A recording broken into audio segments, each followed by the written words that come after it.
Some sins don't wash away with rain or time.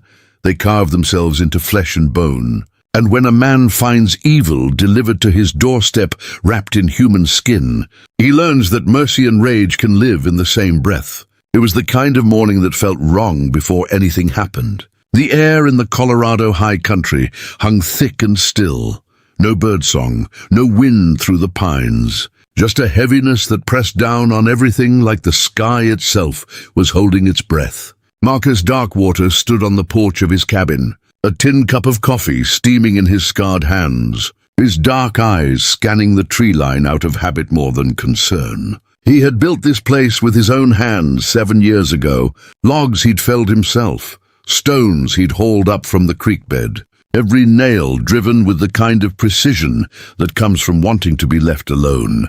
The cabin sat tucked into a fold of the Rockies, miles from the nearest settlement, accessible only by a narrow trail that most men wouldn't find, and fewer still would dare to follow. Marcus preferred it that way. He was half Cherokee on his mother's side, half Irish on his father's, and fully unwelcome in both worlds, so he'd made a third one here among the elk and the eagle and the endless silence. He trapped in winter, hunted year-round, and traded pelts twice a year in a town called Silver Hill, where the shopkeep knew better than to ask questions, and Marcus knew better than to stay longer than an hour. This morning should have been like any other. Check the traps, mend the fence line, maybe ride down to the creek to see if the beavers had returned. But when Marcus stepped off the porch, boots crunching on frost-hardened dirt, he saw it, a wagon, small, weathered, and sitting just inside his property line, near the split-rail fence he'd built to keep the deer out of his vegetable patch. No horse, no mule, nothing pulling it, just the wagon itself, tilted slightly to one side, like it had been abandoned in haste. Marcus set his coffee down on the porch rail and moved toward it, his hand instinctively brushing the handle of the Bowie knife, sheathed at his hip. He didn't run, didn't rush, just walked with the steady, deliberate pace of a man who had learned long ago that panic gets you killed faster than caution. As he approached, he noticed details that made his jaw tighten. The wagon wheels were caked with red clay mud, the kind that only came from the lowlands near the mining operations 40 miles south. The wood was splintered in places, the canvas cover torn and flapping loose on one side.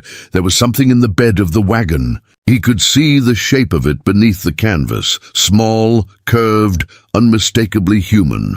Marcus stopped 3 feet away, his breath coming slower now, controlled. He scanned the surrounding forest, looking for movement, for the glint of a rifle barrel, for anything that suggested this was a trap. Nothing, just trees and shadows and that unnatural silence.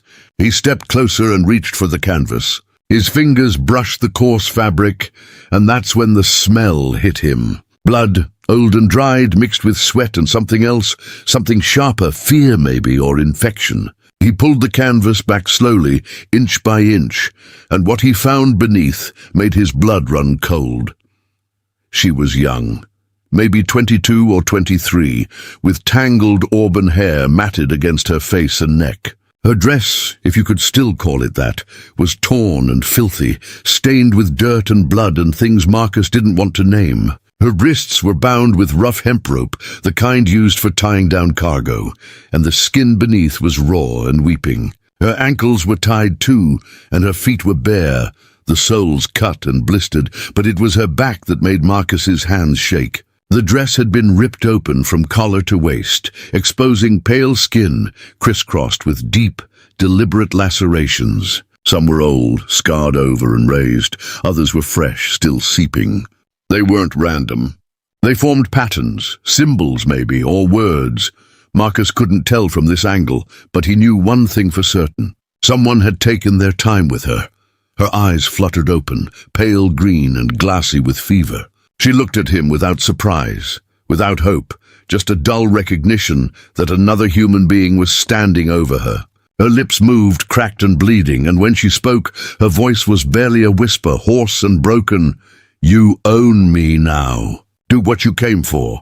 Marcus didn't move. He didn't speak. He just stood there, staring down at this broken woman who had been delivered to his doorstep like a piece of furniture, like something bought and paid for. His mind raced, trying to piece together what kind of evil had brought her here, what kind of men would do this and think it was a transaction. Then he saw the note. It was pinned to the inside of the wagon bed with a rusted nail, a scrap of paper folded once and sealed with wax. Marcus pulled it free, unfolded it, and read the words scrawled in cramped, uneven handwriting. Debt settled. Property transferred. No refunds. Property. They called her property. Marcus felt something cold and old stir in his chest, something he'd buried years ago when he left the world of men behind. It wasn't anger, not yet. It was something quieter, sharper, the kind of rage that doesn't burn hot but freezes everything it touches. He folded the note carefully, tucked it into his coat pocket, and turned his attention back to the woman. She was watching him, those pale green eyes tracking his movements with the wariness of a trapped animal. She flinched when he reached toward her, a full-body recoil that made the wagon creak beneath her weight. Marcus stopped, held his hands up where she could see them. Palms open, non-threatening. "I'm not going to hurt you," he said quietly, his voice low and steady, the same tone he used when approaching a wounded deer. "I'm going to cut those ropes. Then I'm going to carry you inside. You understand?" She didn't respond, didn't nod, didn't give any indication that she'd heard him.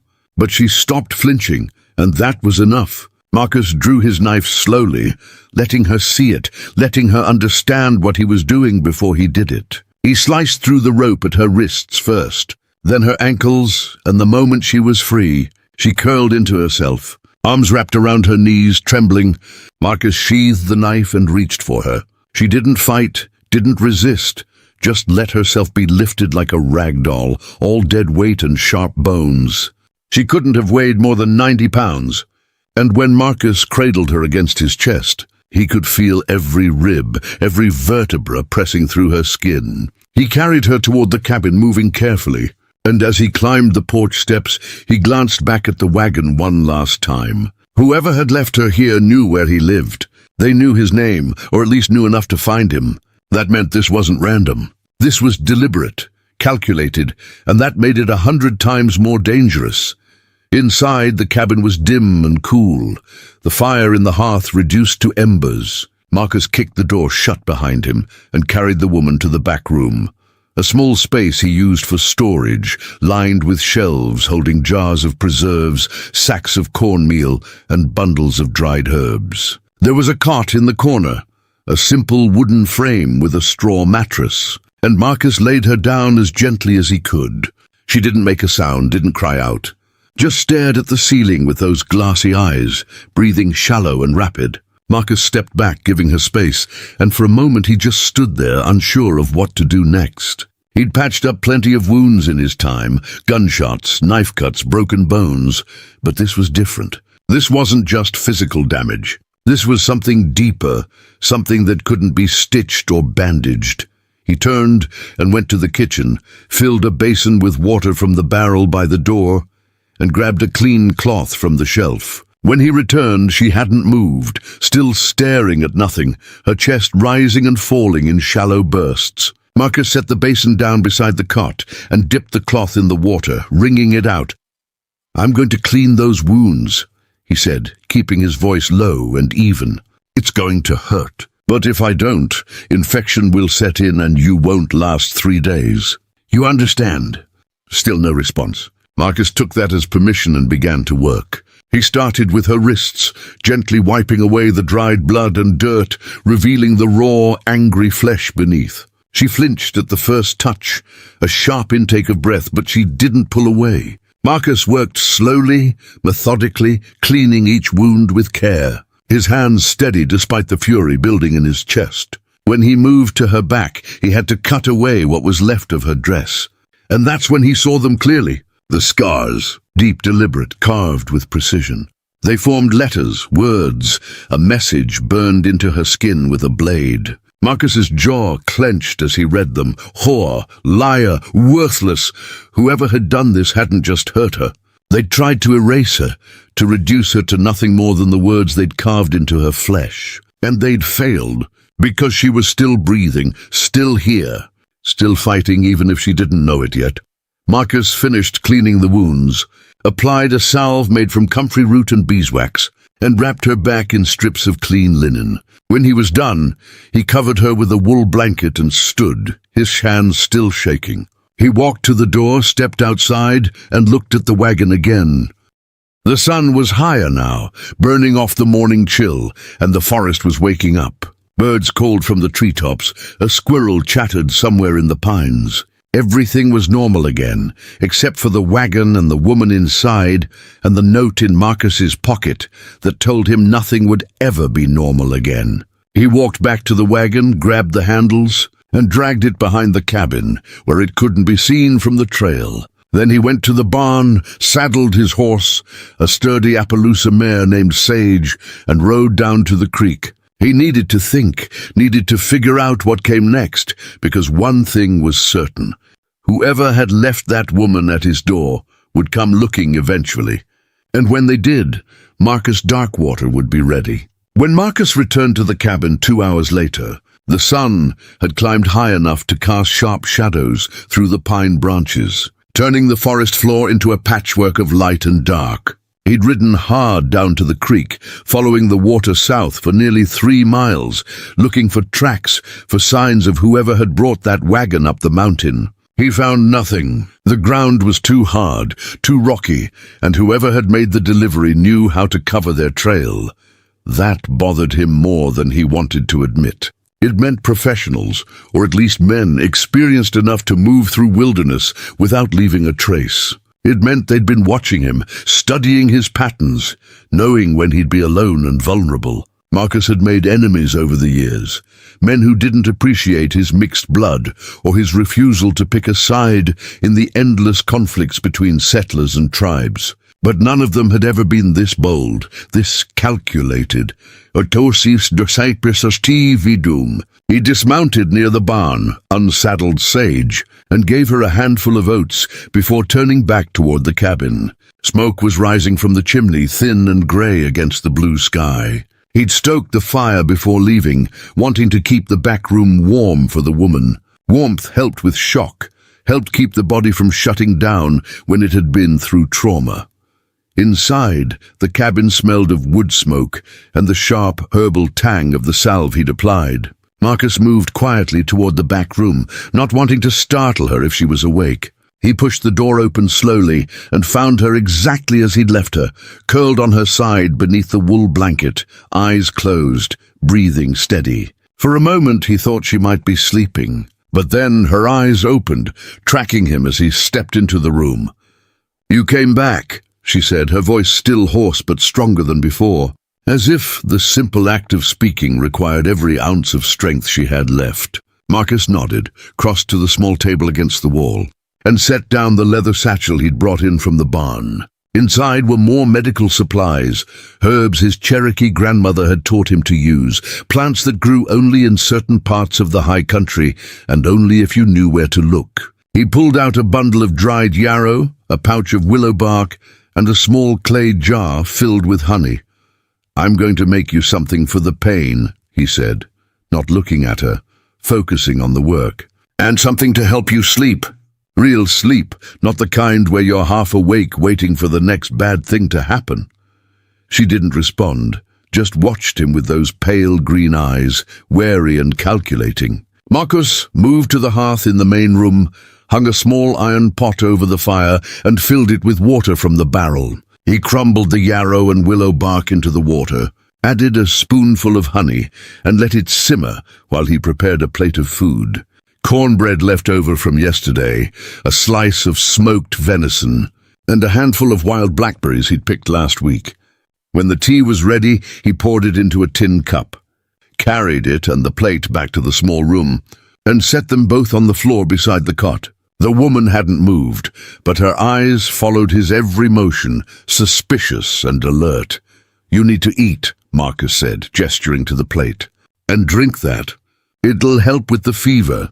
She stared at the food like it might bite her, then slowly, painfully, pushed herself up into a sitting position. Her hands shook as she reached for the cup, and Marcus saw the fresh blood seeping through the bandages on her wrists. He'd have to change those soon, but not now. Not until she'd eaten and rested. She took a sip of the tea, grimaced at the bitterness, but kept drinking. When the cup was empty, she set it down and picked up a piece of cornbread, tearing off small bites and chewing slowly, mechanically, like eating was a chore she'd forgotten how to enjoy. Marcus watched her for a moment, then turned to leave, giving her privacy. "Why?" she asked, the words stopping him in the doorway. Marcus turned back, met her gaze. "Why what?" Why didn't you do it? What the note said. What they expected you to do." Marcus was quiet for a long moment, weighing his answer. Finally he said, "Because I'm not them." It was the simplest truth he had, and maybe the only one that mattered. He left the room, closed the door behind him, and stood in the main cabin staring at the fire. His hands were still shaking, not from fear, but from the effort it took to keep the rage buried, to keep it from spilling out and consuming everything in its path. He'd seen evil before. Plenty of it. He'd fought in skirmishes between army units and raiding parties, seen men scalped and gutted, seen women and children left to die in the snow. But this was different. This was cold, transactional, evil, dressed up as commerce, and it made his blood boil in a way nothing else ever had. Marcus walked to the window, looked out at the forest, and made a decision. Whoever had left that woman here thought they were done with her, thought they could wash their hands of whatever debt or crime had brought her to his door. They were wrong. Marcus didn't know her name yet, didn't know her story, but he knew one thing for certain.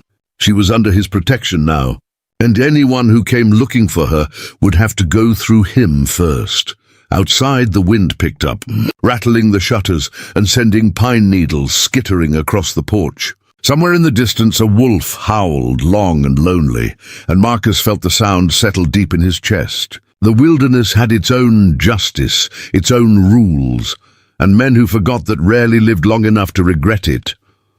He turned away from the window, poured himself another cup of coffee, and sat down at the table. There was work to be done, preparations to make, and questions that needed answering. But for now, all he could do was wait, keep the fire burning, and make sure the woman in the back room knew she was safe. Everything else would come in time. As the afternoon wore on, Marcus busied himself with small tasks, mending a tear in his coat, sharpening his knives, checking his rifle to make sure it was clean and loaded. He moved quietly, efficiently, the kind of work that kept his hands busy and his mind focused. Every so often he'd glance toward the back room, listening for sounds of distress. But there was only silence. By evening, the sun had dipped below the western ridge, painting the sky in shades of orange and purple. Marcus lit the oil lamps, fed the fire, and heated up a pot of venison stew he'd made 2 days ago.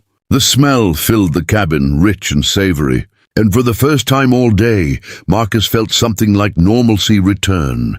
He filled a bowl, carried it to the back room, and knocked softly on the door before entering. The woman was awake, sitting up now, the blanket wrapped around her shoulders like a shawl. She looked at the bowl, then at Marcus, and for the first time he saw something other than fear in her eyes. Hunger, maybe, or just the faint stirring of hope. "Eat," Marcus said, setting the bowl on the table beside the cot. "You'll need your strength." She took the bowl, held it in both hands, and ate slowly, savoring each bite like it was the first real food she'd had in weeks. Marcus watched her for a moment, then nodded and left the room, closing the door behind him. He had his own dinner to eat, his own thoughts to sort through, and a long night ahead of him.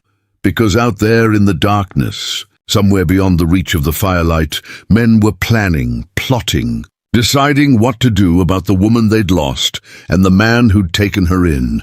And when they came, Marcus Darkwater would be ready.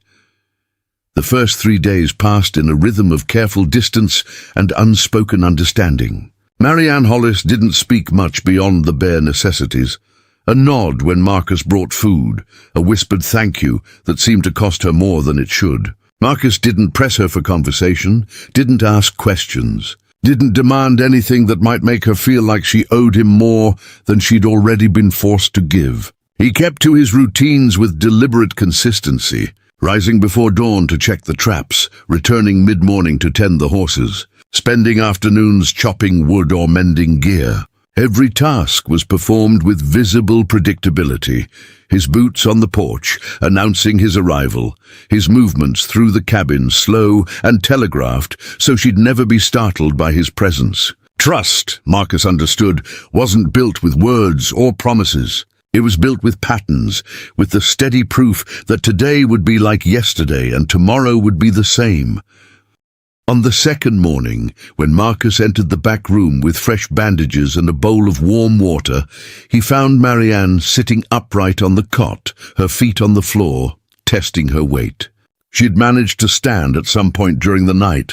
He could tell from the way the blanket had been disturbed, from the faint scuff marks on the wooden floor where she'd steadied herself against the wall. She looked up when he entered, and for the first time there was something other than hollow resignation in her eyes. Defiance, maybe, or just the stubborn refusal to stay broken. "I can do it myself," she said, gesturing to the bandages in his hands. Her voice was stronger now. The fever had broken sometime in the night, and though she was still pale and gaunt, there was color returning to her cheeks. Marcus set the supplies on the small table and stepped back, giving her space. "All right," he said simply, and left the room without argument. He understood what she was really saying. She needed to reclaim something, anything, even if it was just the act of caring for her own wounds. Control, no matter how small, mattered when everything else had been stripped away. He heard her moving around in there for the better part of an hour, the soft rustle of fabric, the occasional sharp intake of breath when she touched a particularly tender spot. Marcus sat at the kitchen table cleaning his rifle, listening without intruding. When she finally emerged, she was wearing one of his old shirts, the sleeves rolled up past her elbows, the hem falling almost to her knees. She'd managed to wash her face and hands, and though her hair was still tangled, she tied it back with a strip of cloth. She stood in the doorway, swaying slightly, one hand braced against the frame for support. Marcus looked up from his work, met her gaze, and waited. She didn't speak right away, just studied him with those pale green eyes, measuring, calculating, trying to figure out what kind of man he really was. "I need to know your name," she said finally, her voice quiet but firm. "If I'm going to stay here, I need to know who you are." Marcus set the rifle down, wiped his hands on a rag and stood. "Marcus Darkwater," he said. "This is my land, has been for 7 years. She nodded slowly, processing this information. "Marianne Hollis," she said after a pause, as if testing the sound of her own name, as if she hadn't spoken it aloud in so long that it felt foreign on her tongue. "They called me other things, but that's who I am, Marianne." Marcus inclined his head in acknowledgement. "Marianne?" he repeated, giving the name weight, respect, the simple dignity of being heard and recognized. "You hungry?" She hesitated, then nodded. Marcus gestured to the table, pulled out a chair for her, and moved to the stove where a pot of oatmeal was warming. He ladled 2 bowls, added a spoonful of honey to each, and set one in front of her before taking his seat across the table. They ate in silence, but it wasn't the heavy, suffocating silence of the first days. This was different, easier, the kind of quiet that exists between 2 people who don't need to fill every moment with noise. When Marianne finished, she set her spoon down carefully and looked at Marcus with an expression he couldn't quite read. "Why did they bring me here?" she asked. "Why you?" Marcus had been expecting this question, had spent the last 3 days turning it over in his mind, trying to make sense of it. "I don't know," he admitted. "The note said debt settled, property transferred. But I never made any agreement. Never bought or traded for anything that would explain this. My best guess is someone thinks I did, or someone wants me to think I did. Either way, it's meant to put me in a position." Marianne's jaw tightened. "A position," she repeated, and there was something bitter and sharp in her tone. "You mean they're trying to make you complicit? If you keep me, you're accepting their terms. If you turn me out, you're sending me back to them. Either way, they win." Marcus nodded slowly. She was sharper than he'd expected. able to see the trap even through the fog of her own trauma. "That's about the shape of it," he said. "But they made one mistake." What's that?" "Like they assumed I'd play by their rules." Marianne stared at him for a long moment, and then, for the first time since she'd arrived, something shifted in her expression.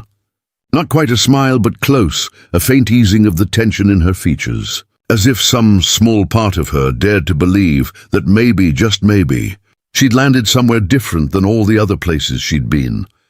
Over the following days, Marianne began to venture outside the back room more frequently. At first, it was just to sit by the fire, wrapped in the wool blanket, staring into the flames while Marcus worked at the table or prepared meals. She didn't offer to help, and Marcus didn't ask her to. He understood that healing wasn't linear, that some days she'd have strength and others she'd barely be able to lift her head from the pillow. But on the 5th day, Marcus came in from checking the traps to find Marianne standing at the stove, stirring a pot of beans she'd somehow managed to prepare while he was gone. The effort had clearly cost her. She was trembling from exertion, her face pale and drawn, but there was a determined set to her jaw that told Marcus she wasn't going to stop just because it hurt. "You didn't have to do that," Marcus said, setting his rifle by the door and crossing to the stove. He took the wooden spoon from her hand gently, not in rebuke but in assistance, and gestured for her to sit. "But I appreciate it." Marianne sank into the chair with visible relief, her breath coming in short gasps. "I can't just sit there," she said, frustration edging her voice. "I can't just take and give nothing back. It makes me feel like I'm still what they said I was." Marcus ladled the beans into 2 bowls, added a chunk of cornbread to each, and set one in front of her. He sat down across from her, considered his words carefully, and then spoke with the same quiet firmness he used when gentling a spooked horse. "You're healing," he said. "That's not nothing. That's everything. When you're strong enough, there'll be plenty to do around here. But until then, you don't owe me anything. Not work, not gratitude, not explanations. You're here because you need to be, and that's reason enough." Marianne looked down at her bowl, blinking rapidly, and Marcus realized with a start that she was fighting tears. He turned his attention to his own food, giving her space to compose herself, and they ate in that careful, respectful silence that had become their shared language. That night, Marcus woke to the sound of screaming. He was on his feet before his mind fully registered what was happening, rifle in hand, scanning the darkened cabin for threats. It took him a moment to realize the sound was coming from the back room, and another moment to understand that it wasn't a physical threat, but something worse. The kind of danger that lived inside a person's mind and came out when they closed their eyes. He set the rifle down and moved to the back room, knocked once and pushed the door open. Marianne was thrashing on the cot, tangled in the blanket, her face contorted in terror, still asleep, but fighting something only she could see. Marcus crossed the room quickly, knelt beside the cot, and spoke her name, low and steady, not touching her, just letting his voice be an anchor. "Marianne, you're safe. You're in the cabin. Nobody's here but me. You're safe." He repeated it like a litany over and over, until finally her eyes snapped open, wild and unfocused. For a moment she didn't recognize him, didn't know where she was, and Marcus saw her hand scramble for something, anything she could use as a weapon. He stayed perfectly still, kept his voice calm and even. "It's Marcus. You're in my cabin. You're safe." Recognition dawned slowly, and with it came the crushing weight of reality. Marianne's face crumpled, and she curled into herself, pulling her knees to her chest, shaking with silent sobs. Marcus wanted to reach out, to offer comfort, but he knew better. Touch right now would only make it worse. So he did the only thing he could do. He stayed. He sat on the floor beside the cot, his back against the wall, and he stayed. "I can't make them stop," Marianne whispered after a long while, her voice raw and broken. "I close my eyes and they're there. Every time. Every single time." Marcus didn't offer empty platitudes, didn't tell her it would get better, or that time heals all wounds. He'd lived long enough to know that some wounds don't heal, they just scar over, and the best you can hope for is to learn how to carry them. Instead, he said, I'm not going anywhere. If you need someone to sit with you, I'll sit. If you need quiet, I'll give you quiet. Whatever you need, as long as you're under this roof, you've got it. Before we jump back in, tell us where you're tuning in from, and if this story touches you, make sure you're subscribed, because tomorrow I've saved something extra special for you. Marianne didn't respond, just pulled the blanket tighter around herself and stared at the wall. Marcus sat there for another hour, maybe 2, until her breathing evened out and she drifted back into an uneasy sleep. Only then did he return to his own bed, though he didn't sleep much after that. He kept one ear tuned to the back room, listening for any sign that the nightmares had returned. By the end of the first week, a tentative routine had established itself. Marcus rose early, made coffee, and left a cup by Marianne's door before heading out to tend the land. When he returned, she'd usually be up, moving slowly around the cabin, sometimes preparing food, sometimes just sitting by the fire. They spoke little, but the silences were no longer oppressive. They were simply the space between two people learning how to exist in the same orbit without collision. Marianne's physical wounds were healing, the deep lacerations on her back beginning to close, the rope burns on her wrists fading to pink. But Marcus could see the other wounds, the ones that didn't show, in the way she startled at sudden noises, in the way she positioned herself with her back to the wall whenever possible, in the way her hand sometimes drifted unconsciously to her side, as if reaching for a weapon that wasn't there. On the 8th day, Marcus came back from the creek to find Marianne outside for the first time. She was standing on the porch, one hand on the railing for support, her face tilted toward the sun. She looked so small standing there, dwarfed by the mountains rising behind her, by the vast expanse of forest stretching in every direction. But there was something in her posture, a straightness to her spine, that suggested she was reclaiming herself one piece at a time. Marcus approached slowly, making sure his boots were loud on the dirt path, giving her plenty of warning. She turned when she heard him, and there was something different in her eyes. Not happiness, not yet, but something like determination. I want to learn how to shoot, she said without preamble, her voice steady and clear. If someone comes, I want to be able to fight back. I won't be helpless again. Marcus considered this, studied her face, and saw that she meant every word. This wasn't a request born of fear or panic. This was calculation, preparation, the decision of someone who'd looked death in the face and decided they'd rather go down swinging. He respected that. All right, he said. Tomorrow morning after you've eaten. We'll start with the basics. Marianne nodded, and for the first time since she'd arrived, Marcus saw a flicker of something that might have been relief. She was taking back control, defining her own terms, and that was more powerful than any medicine Marcus could offer. That evening, as they sat across from each other at the table, eating a simple dinner of fried trout and wild onions, Marcus found himself studying Marianne with new eyes. She wasn't just a victim anymore, wasn't just a broken thing that needed fixing. She was becoming something else, something harder, forged in the fire of whatever hell she'd survived. And Marcus realized, with a strange certainty, that whoever had left her at his door had made a catastrophic miscalculation. They'd thought they were disposing of a problem, discarding something they no longer wanted. But what they'd actually done was create an enemy. And enemies had a way of coming back when you least expected it. As the fire burned low and the night settled around them, Marcus poured 2 cups of bitter chicory coffee and slid one across the table to Marianne. She accepted it with a nod of thanks, wrapped her hands around the warm cup, and stared into the dark liquid, as if looking for answers. Marcus, she said quietly, not looking up. When they come, and they will come, are you going to let them take me? Marcus didn't hesitate. No, even if it means trouble, even if it means they bring guns and men and fire. Especially then. Marianne finally looked up, met his gaze across the table, and Marcus saw the weight of that answer settle on her shoulders. Not as burden, but as something else, something that might have been trust.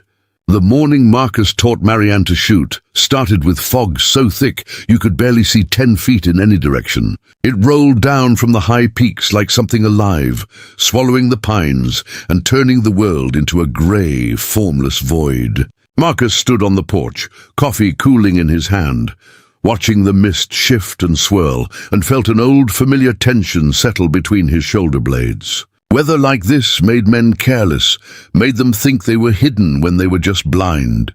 Marianne emerged from the cabin dressed in clothes Marcus had given her. A pair of his old canvas trousers cinched tight with rope, a wool shirt that hung loose on her thin frame, and a leather vest she'd found in the storage room. She looked like a child playing dress-up in her father's wardrobe, but there was nothing childish in her eyes. They were sharp, focused, burning with the kind of intensity that came from having something to prove. "Is the fog a problem?" she asked, stepping up beside him, her breath visible in the cold morning air. Marcus shook his head. "Makes it harder to see targets at distance, but we're starting close anyway. Come on."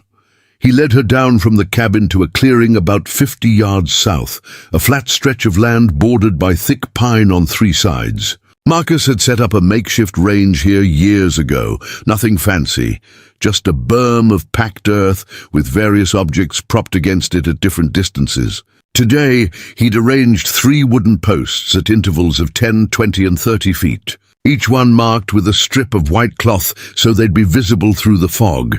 Marcus carried his Henry rifle and his Colt revolver, both weapons he knew intimately, could field strip and reassemble in the dark. He set the rifle against a nearby stump and drew the Colt, checking the cylinder out of habit even though he knew it was loaded and clean. Marianne watched his every movement with the careful attention of someone who understood that details mattered, that the difference between life and death could come down to knowing which way a cylinder rotated.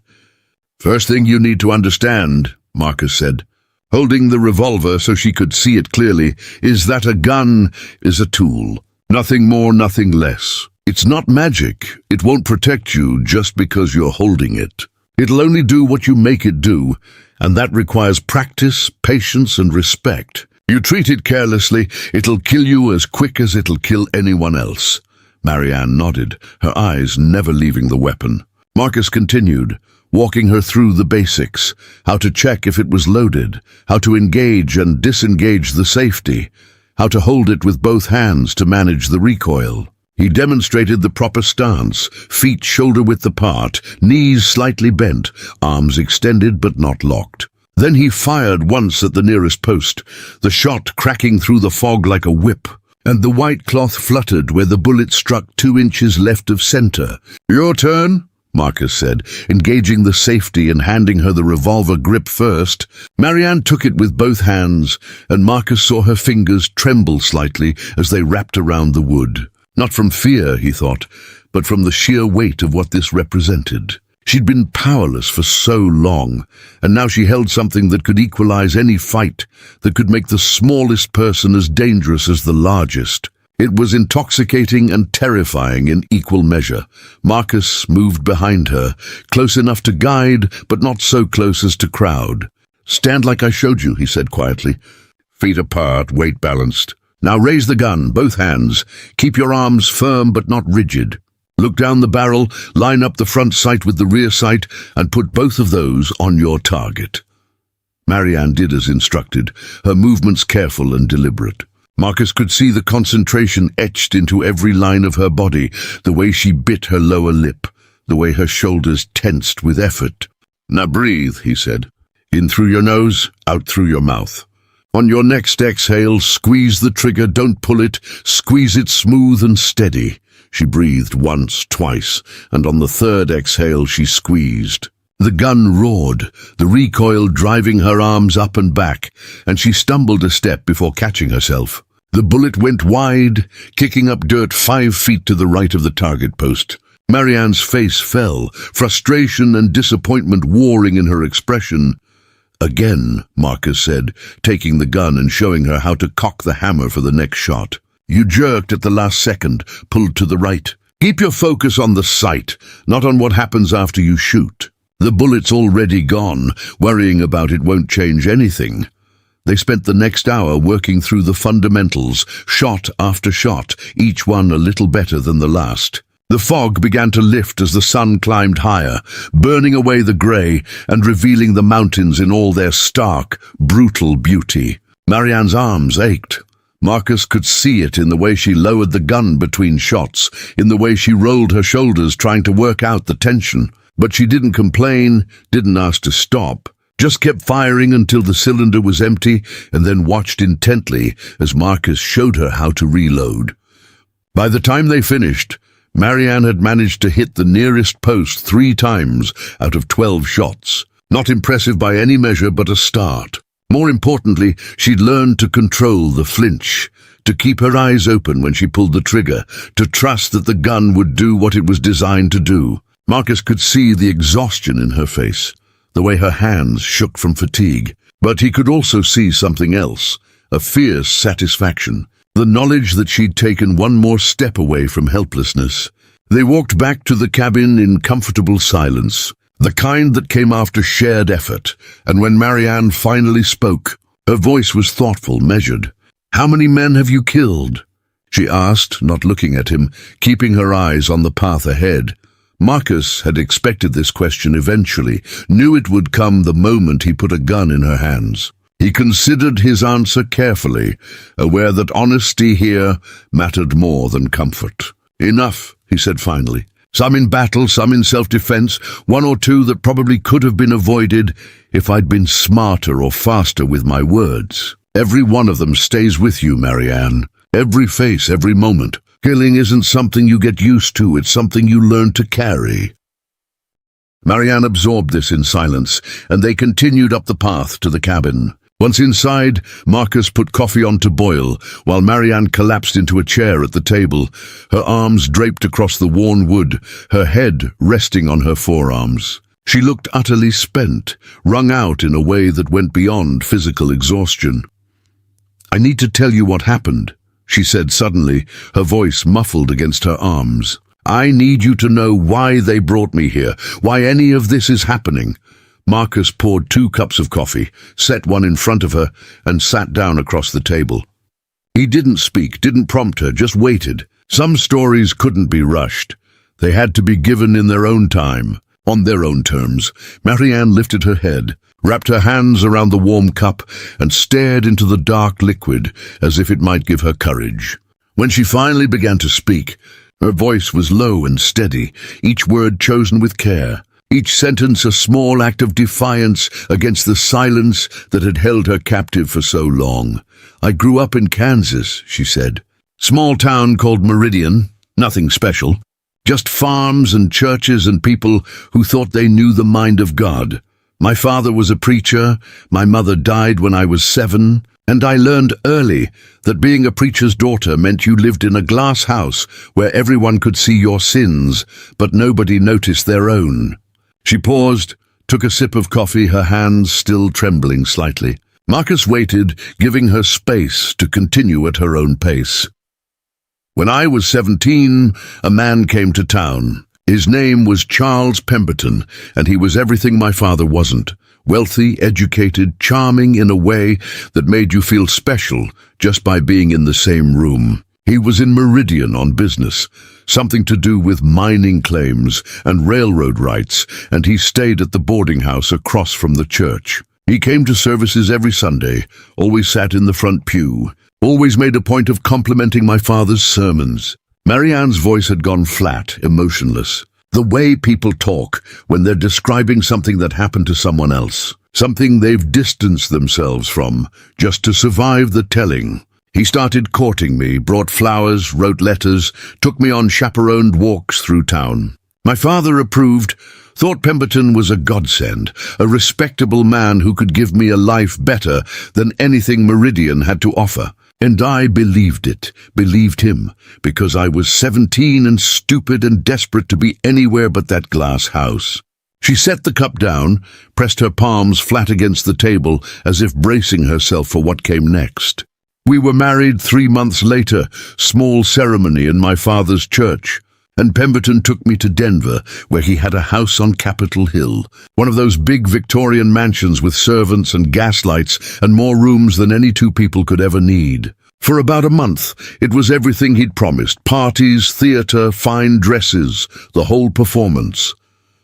Marcus saw her jaw tighten, saw the muscles in her neck cord with tension. Then the mask came off. Pemberton wasn't a businessman. He was a speculator, a con man who made his money convincing investors to fund ventures that didn't exist. He was also a drunk, a mean one, the kind who needed someone to blame when his schemes fell apart. That someone was me. She pulled her hands back, folded them in her lap, and Marcus could see her fingers twisting together, knotting and unknotting in a restless, unconscious gesture. The first time he hit me, he apologized after, cried, swore it would never happen again. The second time, he didn't bother apologizing. By the third time, I'd learned to see it coming, learned to read the signs, the way his voice changed, the way his hands curled into fists. But knowing doesn't help when you've got nowhere to go and no one who'll believe you. Marcus felt that cold rage stirring again, the same feeling he'd had when he first read the note pinned to the wagon. He kept his face neutral, his voice calm. "How long were you with him?" he asked. 3 years, Marianne said, and there was a bitter edge to her voice now, self-directed anger for not leaving sooner, for not fighting back harder. 3 years of playing the dutiful wife in public while collecting bruises in private. I tried to leave twice. The first time he found me at the train station and dragged me back, told everyone I'd had a nervous episode. The second time, I made it as far as Cheyenne before his men caught up with me. After that, he stopped pretending to be civilized. She looked up then, met Marcus's eyes directly, and he saw the full weight of what she'd endured written in her gaze. He kept me locked in the house, posted guards at the doors, told the servants I was ill and not to be disturbed. The beatings got worse, more frequent, and he started inviting friends over, other men like him, men with money and no morals. They'd drink and gamble in the parlor while I was kept upstairs, and sometimes when Pemberton lost big, he'd offer me as collateral. Marcus's hands clenched into fists beneath the table, but he kept his voice level. "The scars on your back," he said quietly. Marianne nodded, her face pale but composed. One of his friends, a railroad baron named Garrett Sullivan, he was the one who did that. Pemberton owed him $20,000, couldn't pay, so he offered me instead, said Sullivan could do whatever he wanted as long as I was returned alive. Sullivan took his time, 3 days, and when he was finished, he had his men carve those words into my back with a heated blade. His way of marking property. The words hung in the air between them, ugly and undeniable, and Marcus felt his control slipping, felt the rage threatening to break through the careful walls he'd built around it. He stood abruptly, walked to the window, pressed his forehead against the cool glass, and forced himself to breathe. "How did you end up here?" he asked, his voice rough, strained. "Pemberton's luck finally ran out," Marianne said. "He got caught running a scheme involving fraudulent mining stocks, federal charges, the kind that come with prison time. He fled Denver, took me with him, trying to stay ahead of the marshals. We ended up in some mountain town. I don't even remember the name, just that it was cold and miserable and full of men who looked at me like I was something they could buy. Pemberton tried to sell me outright, found some trader who dealt in human cargo, girls for brothels and work camps mostly. The trader paid him $500, loaded me in that wagon, and that's the last I saw of Charles Pemberton." She paused, her voice wavering for the first time. "The trader said he had a buyer lined up, someone who'd paid in advance for delivery, someone who lived alone and wouldn't ask questions. He drove for 2 days, maybe 3, I lost track of time. Then one morning he just stopped, pulled the wagon up to a cabin, read the name on a piece of paper, and left me there. The note said you'd paid for me, said the debt was settled. I thought you were just another one of them. Another man who'd bought himself a plaything." Marcus turned from the window, looked at Marianne sitting there at his table, small and exhausted and impossibly brave for having survived all of it. "I never paid for anything," he said quietly. I don't know why they use my name, don't know what game they're playing. But I promise you this, Marianne Hollis, you're not property, you're not debt, and you're sure as hell not anyone's plaything. You're a person, and that means you get to decide what happens next." Marianne's eyes glistened, and she looked away quickly, blinking hard. "What if I don't know what happens next?" she asked, her voice small and uncertain. "Then you stay here until you figure it out," Marcus said. "And in the meantime, we make sure you're strong enough that nobody can take that choice away from you again." They sat in silence for a long while after that, the weight of Marianne's story settling over the cabin like snow, heavy and muffling. Marcus poured more coffee, stoked the fire, and tried to process everything he'd learned. The pieces were starting to fit together now. The note, the wagon, the calculated cruelty of it all. Someone had used Marianne to send a message, or to set a trap, or both. The question was who, and more importantly, why Marcus? As the afternoon wore on, Marianne retreated to the back room to rest, and Marcus sat at the table with pen and paper, writing down everything she'd told him, every name, every detail that might prove useful later. Charles Pemberton, Garrett Sullivan, the unnamed trader who delivered her like cargo. These were leads, threads he could pull if he was careful, if he was smart. But first, he needed to make sure Marianne was safe, truly safe. Not just hidden away in a cabin, but prepared to defend herself if the worst happened. Teaching her to shoot was a start, but it wasn't enough. She needed to know how to move through the wilderness, how to track and hunt, how to survive alone if she had to. Marcus had lived his whole life on the edges of civilization, had learned from his Cherokee mother and his Irish father how to read the land, how to become part of it rather than fighting against it. He could teach Marianne those things, could give her the tools to reclaim not just her body, but her autonomy. That evening, when Marianne emerged from the back room, Marcus had a simple dinner waiting, roasted rabbit and root vegetables. Nothing fancy but filling and warm.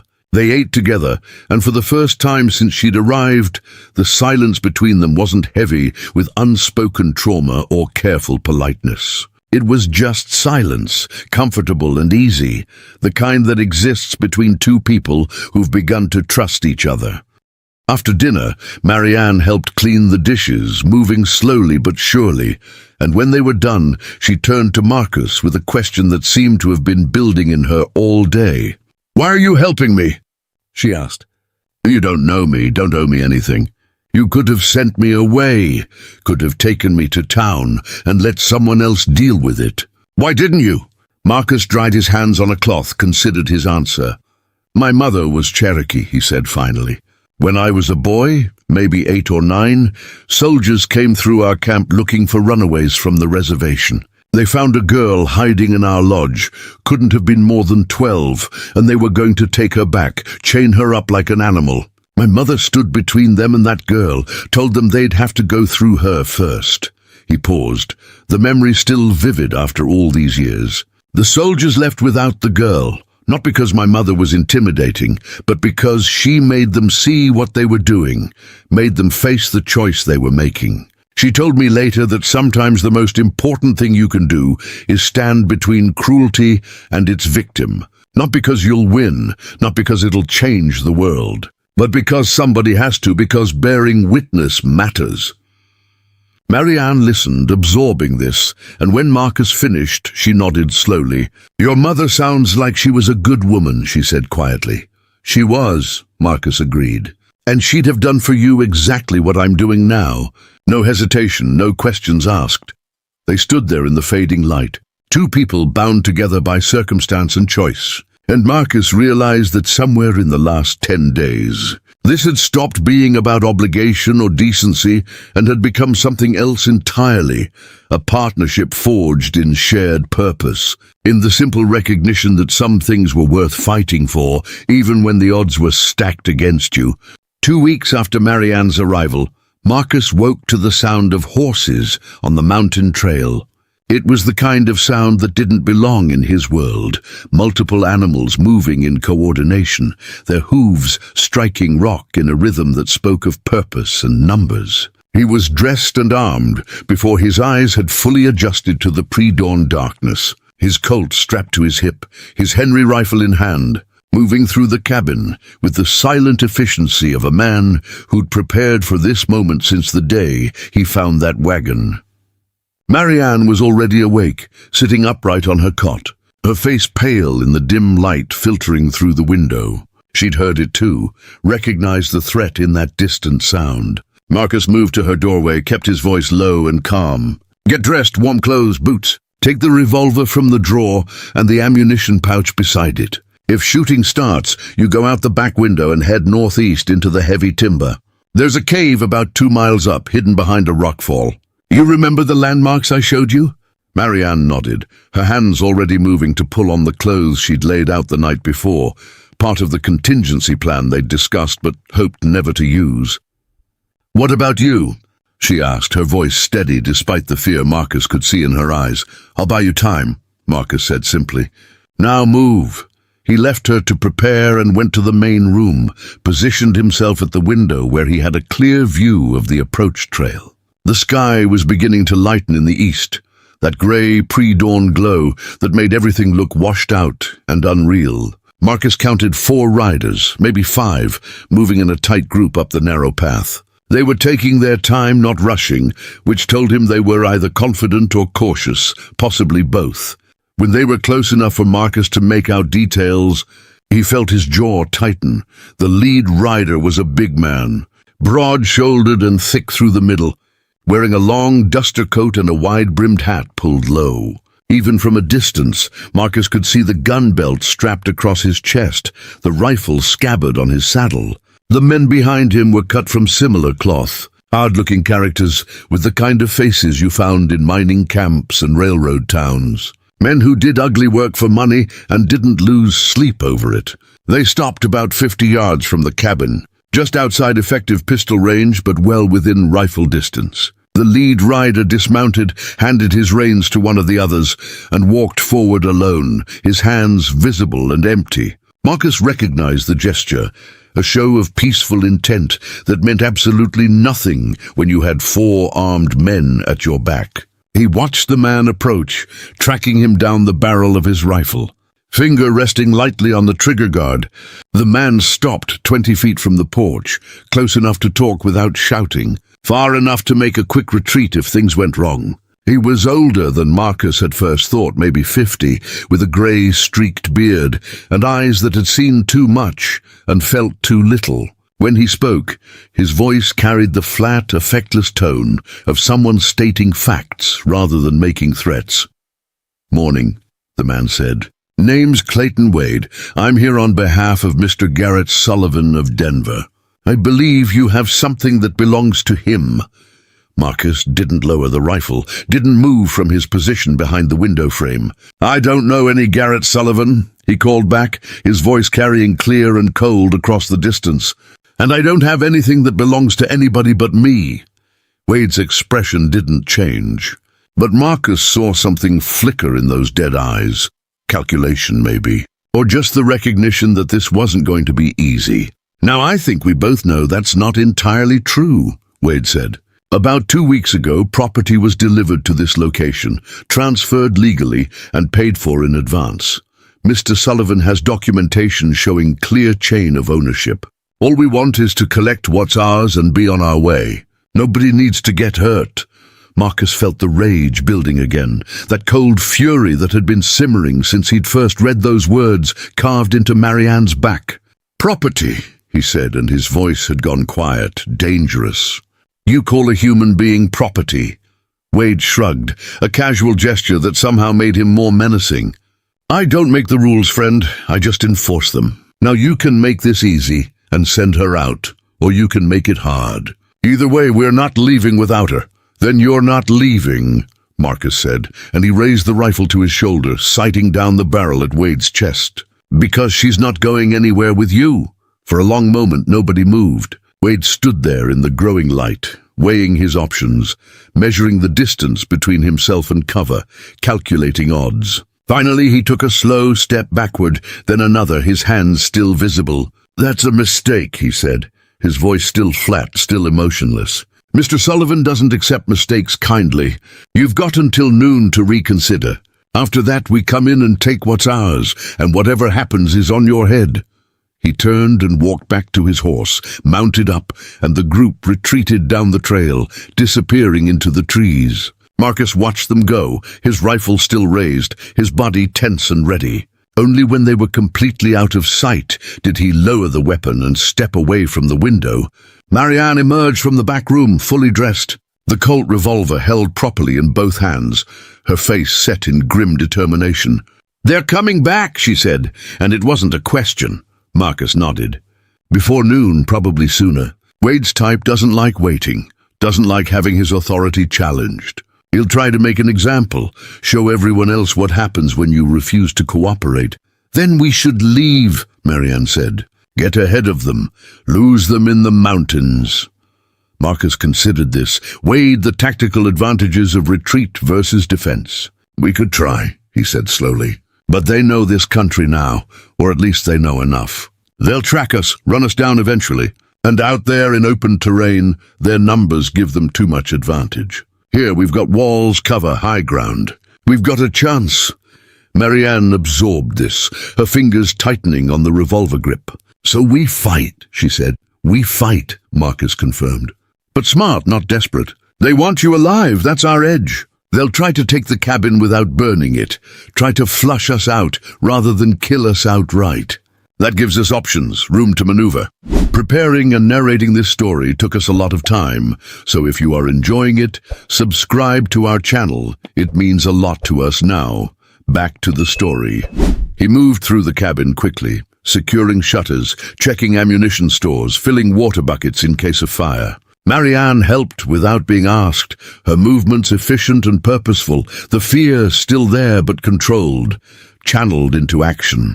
Marcus had taught her well over the past 2 weeks. Not just shooting, but tactics, how to think under pressure, how to read a situation and respond rather than react. By the time the sun had fully cleared the eastern peaks, they were as ready as they could be. Marcus had positioned spare rifles at different windows, created firing lanes that covered all approaches to the cabin. He'd moved furniture to create barriers, turned the main room into a defensive position that would force any attackers to fight for every inch of ground. It wasn't perfect, nothing ever was, but it would have to do. They waited in silence, Marcus at the front window, Marianne at the side, both of them watching the tree line for movement. The morning stretched out, each minute feeling like an hour, the tension building until Marcus could feel it in his teeth, in the tightness of his jaw. When the attack came, it came faster than he expected. No warning, no second chance to surrender. Just the sudden crack of rifle fire and the sound of breaking glass as bullets punched through the cabin walls. Marcus dropped below the window line, pulled Marianne down with him, and felt splinters rain down from the rafters overhead. The shooting continued for maybe 30 seconds, a sustained volley designed to pin them down and test their defenses. Then silence, broken only by the ringing in Marcus's ears and the sound of Marianne's rapid breathing beside him. "You hit?" Marcus asked, checking her quickly for wounds. "No," Marianne said, and her voice was remarkably steady. "But they're not playing anymore." Marcus nodded, risked a quick glance out the window, and spotted movement in the trees, figures darting between cover, working their way closer to the cabin. He counted positions, estimated distances, and formulated a plan. "They're going to try to rush us," he said. "Probably split into 2 groups, hit us from different angles at the same time. When they come, pick your targets carefully. Don't waste ammunition, and whatever you do, don't let them get inside." Marianne moved to her window, checked the loads in her revolver, and settled into the stance Marcus had drilled into her over hours of practice. Her hands were steady, her breathing controlled, and Marcus felt a flicker of pride mixed with the fear. She'd come a long way from the broken woman in the wagon. The rush came from the north and west simultaneously, 2 men from each direction, moving fast and low, using the terrain for cover. Marcus fired first, his Henry rifle barking once, twice, and the lead man on the north side went down hard, clutching his leg. The others scattered, diving behind trees and rocks, and Marcus heard Marianne's Colt fire from her position. Saw splinters fly from a tree trunk where one of the western attackers had taken cover. The firefight settled into a brutal rhythm, attackers moving forward under covering fire, defenders responding with carefully aimed shots, each side testing the other's resolve. Marcus worked his rifle with mechanical precision, firing, levering, firing again, placing shots not to kill, but to suppress, to keep the attackers pinned and unable to advance. Beside him, Marianne was doing the same, her earlier training showing in the way she controlled her breathing, managed her recoil, conserved her ammunition. A bullet punched through the window frame, inches from Marcus's head, and he felt the sting of wood splinters across his cheek. He shifted position, moved to a different window, and spotted Wade directing his men from behind a large boulder. The man was smart, staying out of the direct line of fire, using his people as expendable resources. Marcus lined up a shot, led the target slightly, and squeezed the trigger. The bullet sparked off the boulder right where Wade's head had been a second before, and the man jerked back, retreating deeper into cover. The attack broke off suddenly, the shooting stopping as quickly as it had started. Marcus counted heartbeats, listening for movement, and heard the sounds of men retreating, moving back toward their horses. He risked another look and saw them regrouping at the tree line. 3 men still standing plus Wade, which meant at least one was down, possibly dead. It wasn't a victory, not really, but it was a message. Taking this cabin would cost more than Wade had probably expected. Why are they stopping? Marianne asked, her voice tight with adrenaline. Marcus reloaded his rifle, his hands moving automatically through the familiar motions. Reassessing, he said. They thought we'd be easy, thought maybe I'd be alone and unprepared. No, they know different, and Wade's trying to decide if it's worth the cost. Men like him, they think in terms of profit and loss.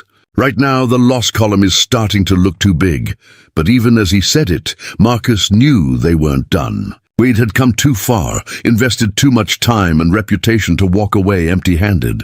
He'd try something else, something different, and Marcus needed to be ready for it. The answer came an hour later, drifting up from the valley below, in a voice that carried clear and cold through the mountain air. Wade was using a speaking trumpet, amplifying his words so they couldn't be ignored. "Darkwater," he called. "Let's talk terms. You've made your point, shown you're not easy prey. I respect that. But this ends one of 2 ways. You give us the girl and walk away with your life, or we burn you out and take her from the ashes. Your choice." Marcus moved to the door, cracked it open enough to project his voice without exposing himself. "I've got a third option," he shouted back. "You leave now, go back to Sullivan, and tell him his property is emancipated. Tell him if he wants her, he can come get her himself, face to face, man to man. No hired guns, no middlemen." There was a long pause, and Marcus could almost hear Wade's teeth grinding from here. When the man spoke again, his voice had lost some of that flat calm, replaced by an edge of genuine anger. "You're a fool, Darkwater. Sullivan doesn't negotiate, doesn't compromise. You're just making this worse for everyone, especially for her." Marcus felt Marianne move up beside him, the Colt still in her hands, her face set in hard lines. She looked at Marcus, a question in her eyes, and he gave her a small nod. She stepped forward, raised her voice so it would carry. "Tell Sullivan," she called out, and her voice rang clear and strong across the distance, "that Marianne Hollis is nobody's property anymore. Tell him the girl he broke is gone, and what's left doesn't scare easy. Tell him if he wants me, he'll have to kill me, because I'm never going back." The silence that followed was absolute, heavy with the weight of that declaration. Marcus saw Wade step out from behind his boulder, staring up at the cabin with an expression that might have been surprise or respect or just cold calculation. Then the man turned, walked to his horse, and mounted up. His remaining men followed suit, and together they rode back down the trail. Disappearing into the forest, Marcus closed the door, barred it, and turned to find Marianne leaning against the wall, her whole body shaking with delayed reaction. The Colt slipped from her fingers and clattered to the floor, and she slid down to sit with her back against the logs, her face buried in her hands. "It's all right," Marcus said, moving to sit beside her. "You did good, Marianne. You stood up, made them see you as a person, not a thing. That matters. They'll come back," Marianne said, her voice muffled by her hands. "Sullivan won't let this stand, won't let me have the last word. He'll send more men, better men, and next time we might not be so lucky." Marcus didn't contradict her because she was right. This was just the opening move in a longer game, and the stakes were only going to get higher. But looking at Marianne sitting there, exhausted and scared but unbroken, Marcus made a decision. He wasn't going to wait for Sullivan to make the next move, wasn't going to sit in this cabin, playing defense, until their luck ran out. "Then we don't wait for them," Marcus said. "We take the fight to Sullivan, make him answer for what he's done. But first we need help, and I know where to find it." Marianne looked up, confusion and hope warring in her expression. "Help from who?" Marcus stood, offered her his hand and pulled her to her feet. "From people who understand that some debts can't be paid with money," he said. "From people who remember what it means to stand against cruelty, even when the odds are impossible." He moved to the corner of the cabin, pulled up a loose floorboard, and retrieved a small wooden box he'd kept hidden for years. Inside was a collection of items from his past, a medal from his time in the territorial militia, a photograph of his mother, and a leather-bound journal filled with names and addresses, contacts he'd made over the years. People who owed him favors or simply shared his sense of justice. Marcus flipped through the pages, found what he was looking for, and tapped the entry with his finger. "There's a man in Silver Hill, former Army scout named Thomas Bridger. He runs a freight company now, but he's got connections, knows people throughout the territory. If anyone can help us build a case against Sullivan, gather evidence that'll stand up in court, or at least in the court of public opinion, it's him." Marianne studied Marcus's face, seeing the determination there, the shift from defensive survivor to active combatant. "You'd do that?" she asked quietly. "Risk everything, your home, your life, just to help me fight back?" Marcus closed the journal, looked her straight in the eye, and spoke the simple truth. "I already did that the moment I cut those ropes," he said. "This is just finishing what I started."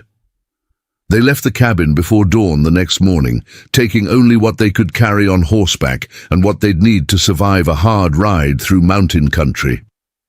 Marcus saddled Sage and a second horse, a sturdy roan gelding he'd been saving for trading, and loaded them with provisions, ammunition, bedrolls, and the documents he'd compiled over the past weeks. Marianne wore men's clothes, her hair tucked up under a hat, a rifle across her saddle, and the Colt at her hip.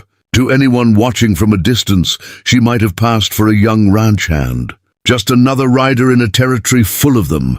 The ride to Silver Hill would take 3 days if they pushed hard. Longer if they had to avoid trouble or cover their tracks. Marcus chose a route that took them along high ridges and through dense timber, staying off the main trails where Wade's men might be watching. The terrain was brutal, all steep climbs and treacherous descents, but it offered concealment, and right now that mattered more than comfort.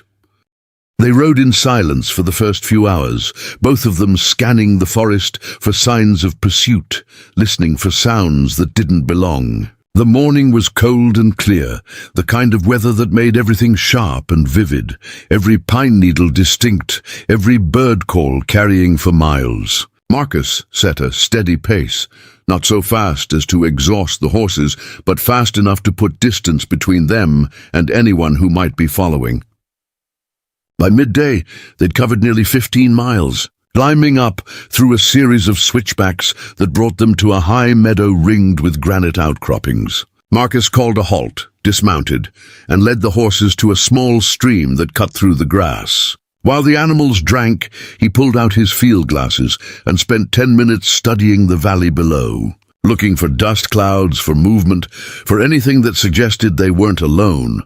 Marianne sat on a flat rock, chewing on a piece of jerky, her eyes never leaving the tree line. She'd been quiet all morning, not the comfortable silence they'd developed at the cabin, but something heavier, more contemplative. When Marcus finished his surveillance and came to sit beside her, she finally spoke. "What if Bridger won't help?" she asked. "What if we ride all this way, and he decides it's not his problem, not worth the risk?" Marcus pulled out his own jerky, tore off a piece with his teeth. "Then we find someone else," he said.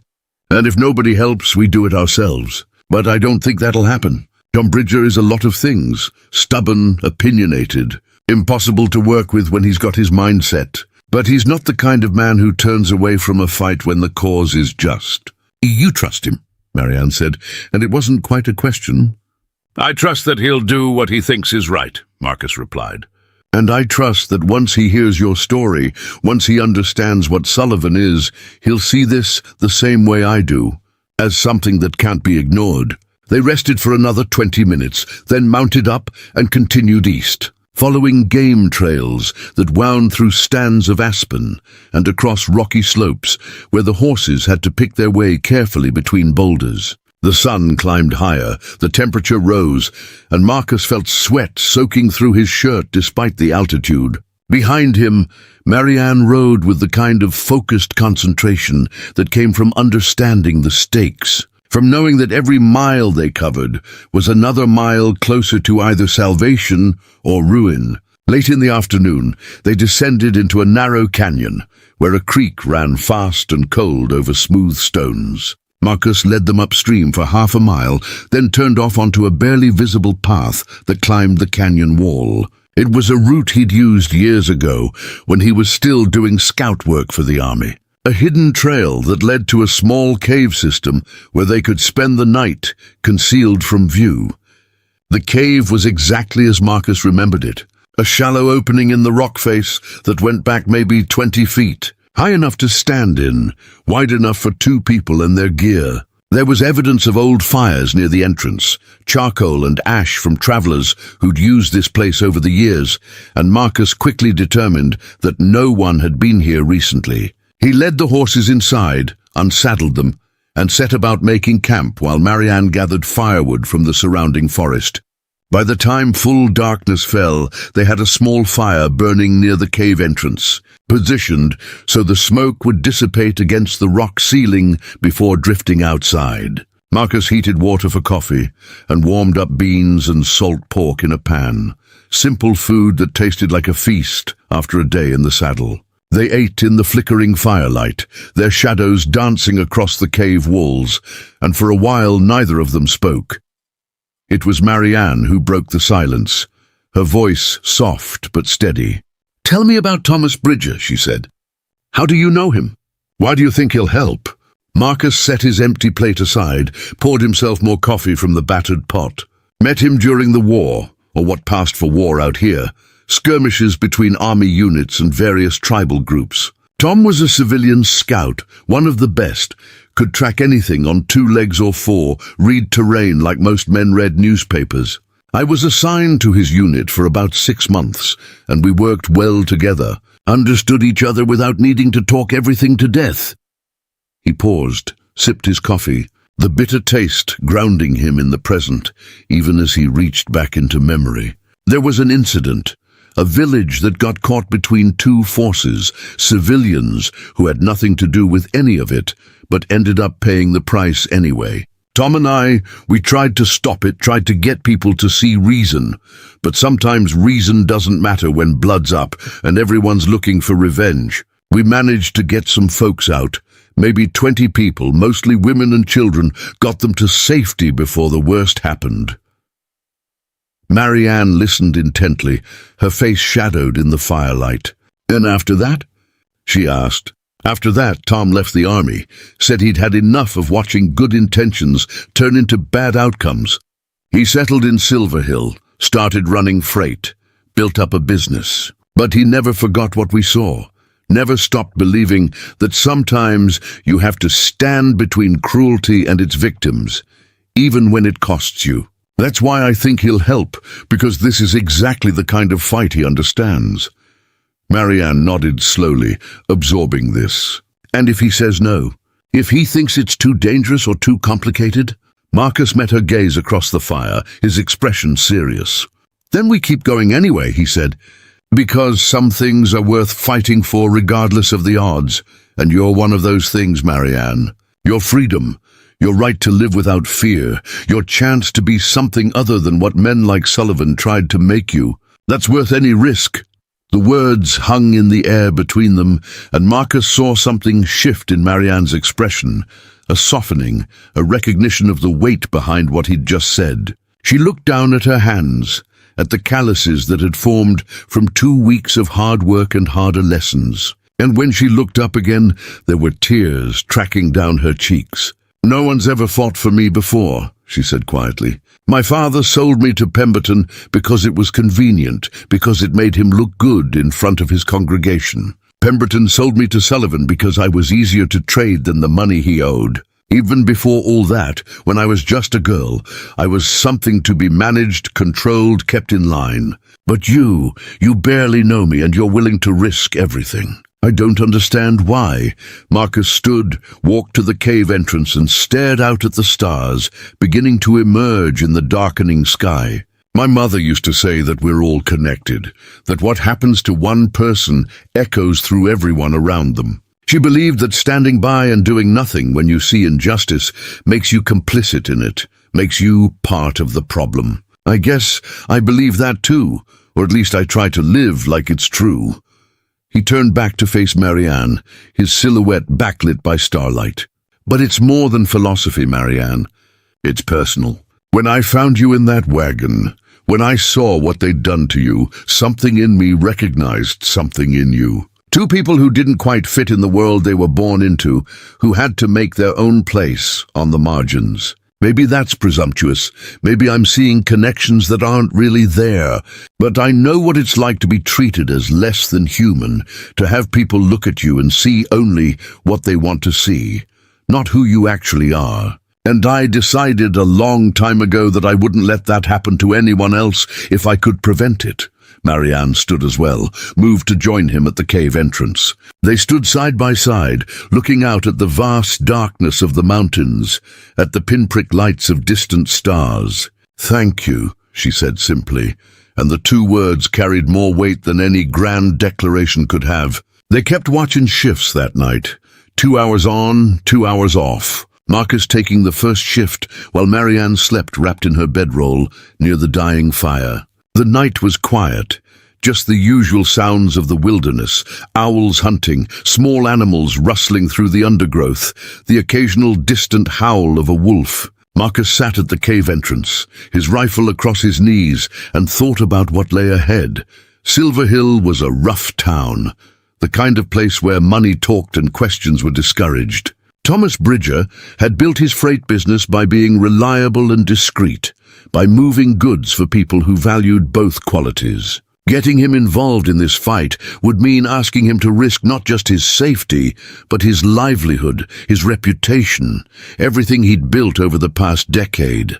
It was a lot to ask, and Marcus knew it. But he also knew that Tom Bridger was the kind of man who understood the difference between legal and right, who knew that sometimes the law failed and people had to step in where institutions wouldn't. When Marcus's shift ended, he woke Marianne gently, handed her the rifle, and settled into his own bedroll. Sleep came quickly, the exhaustion of the day's ride catching up with him, and he dreamed of his mother teaching him to track deer through snow, showing him how to read the story, written in prints and broken branches, how to understand the world through observation rather than assumption. The second day of riding was harder than the first. The trail descended from the high country into a series of box canyons that required constant backtracking and careful navigation. Marcus consulted the mental map he'd built over years of traveling this territory, adjusting their route to avoid settlements where they might be recognized or remembered. They saw no one, which was both a relief and a concern. The emptiness of the landscape making Marcus wonder if Wade had circled ahead, if they were riding into an ambush without knowing it, but the day passed without incident. And by evening, they'd covered another 20 miles, putting them within striking distance of Silver Hill. They made camp in a grove of cottonwoods near a spring, and Marcus took the opportunity to clean and check their weapons, making sure everything was in working order. Marianne practiced her draw, the motion smoother now than it had been 2 weeks ago, and Marcus felt that flicker of pride again, watching her transform from victim to fighter. "Tomorrow we reach town," Marcus said as they ate their evening meal. "Once we're there, you'll need to stay out of sight while I make contact with Bridger. If Sullivan has people watching for you, showing your face in public would be a mistake." Marianne frowned but nodded. "I hate hiding," she said. "Feels like going backward, like being that scared girl in the wagon again." "It's not hiding, it's tactics," Marcus replied. "We show them what they expect to see, me arriving alone. No threat, no complications. Then once I've secured Bridger's help, we reveal the truth on our terms, in a setting where Sullivan's people can't just snatch you off the street. It's about control, about making them react to us, instead of the other way around." They reached Silver Hill late the following afternoon, riding in from the north along a road that bypassed the main approach. The town had grown since Marcus's last visit. New buildings crowding the main street, a second saloon, a proper general store with glass windows. Progress, some would call it, though Marcus had his doubts about whether more people and more buildings really constituted improvement. He left Marianne hidden in a stand of trees about a mile outside town, positioned where she could see anyone approaching, but where she'd be invisible from the road. "If I'm not back by full dark, something's gone wrong," Marcus told her. "If that happens, you ride hard for the Territorial Marshal's office in Cedar Falls. It's 2 days southeast. Tell them everything. Give them the documentation I showed you. They might not believe you, but at least you'll be on record." Marianne gripped his arm, her face tight with worry. "Be careful," she said. "Wade might have people here watching for you." "I'm always careful," Marcus replied and urged Sage toward town. Thomas Bridger's freight office sat at the edge of Silver Hill's commercial district. A sturdy building with a loading dock and a corral for the draft horses that pulled his wagons. Marcus tied Sage to the hitching post outside and entered through the main door, a bell jingling overhead to announce his arrival. The interior was cluttered but organized, stacks of manifests on a long counter, shelves lined with samples of goods Bridger could procure. Everything from mining equipment to luxury items ordered from back east. A young clerk looked up from his ledger, started to offer a greeting, then stopped when he got a good look at Marcus. "We're closing soon," the clerk said, his tone shifting from welcoming to wary. "If you've got business, it'll have to wait until tomorrow." Marcus ignored the clerk and walked past him toward the back office, where he could see a familiar figure bent over a desk covered in paperwork. "Tom," Marcus called out. "Got a minute?" Thomas Bridger looked up, his weathered face registering surprise that quickly turned to genuine pleasure. He was a big man, taller than Marcus by a couple inches and broader through the shoulders, with iron-grey hair and a beard that had gone completely white. He stood, came around the desk and clasped Marcus's hand in a grip that could crush stone. "Marcus Darkwater, you old ghost," Bridger said, his voice a deep rumble. "Thought maybe you'd finally gotten yourself killed living out there in the wilderness. What brings you to civilization?" Marcus glanced at the clerk, who was watching with obvious suspicion. "Need to talk, Private," Marcus said. "It's important, Tom. Maybe the most important thing I've ever asked you for."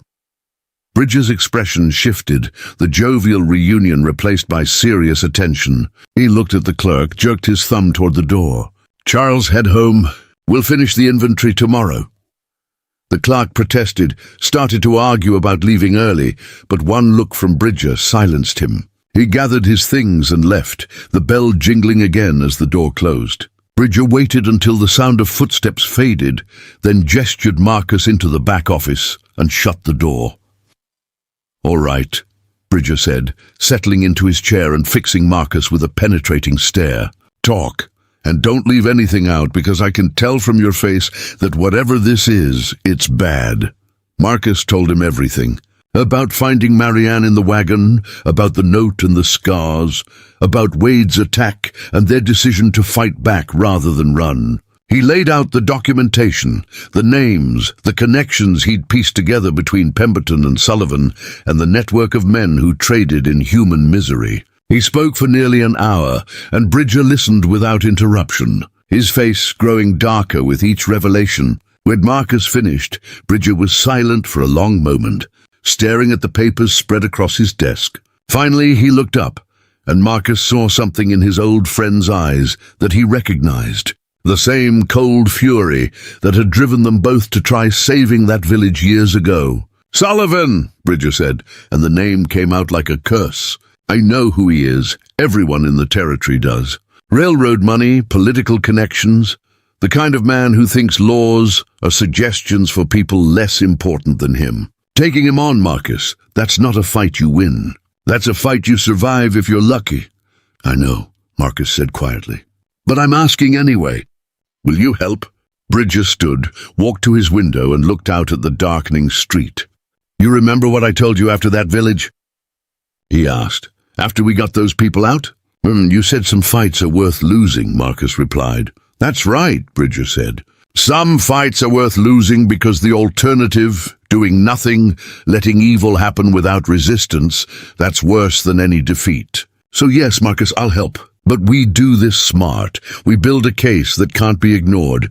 We make enough noise that even Sullivan's money and connections can't make it disappear. And we prepare for the backlash, because it's coming whether we win or lose."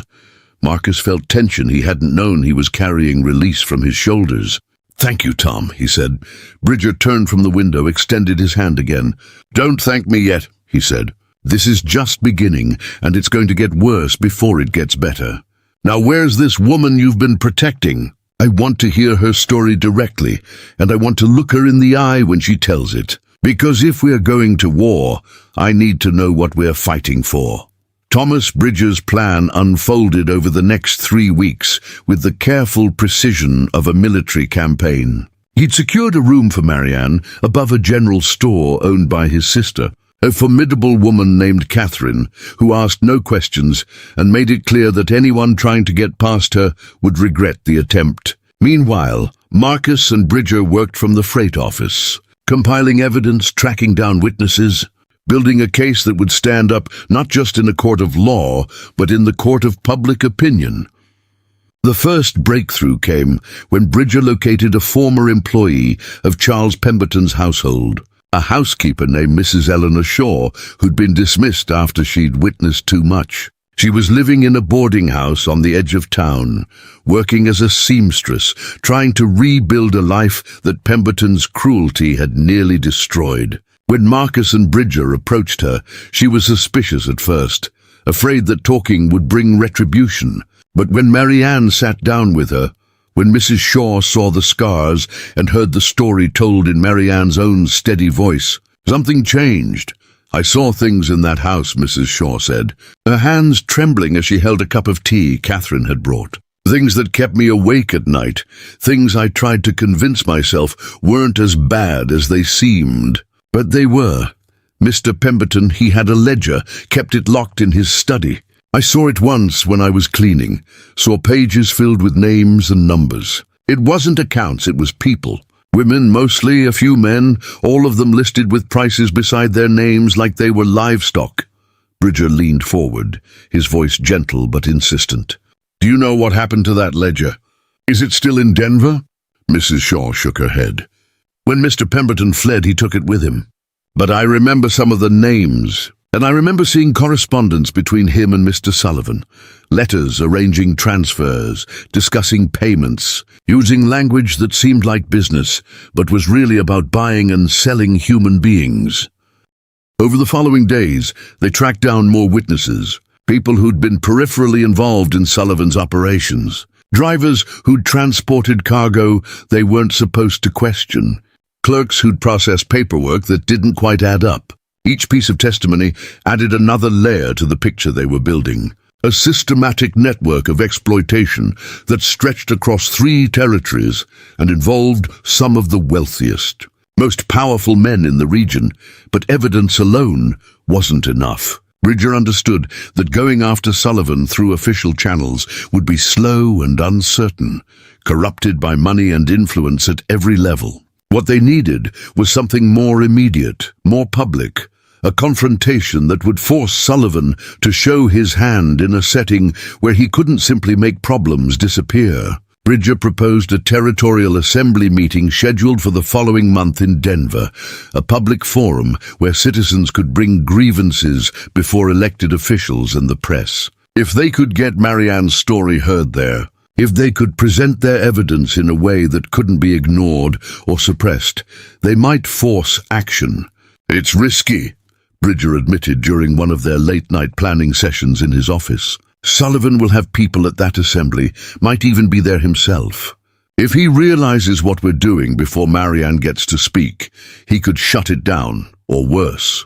Marcus studied the map of Denver spread across the desk, marking locations, planning routes. "Then we don't give him time to realize," he said.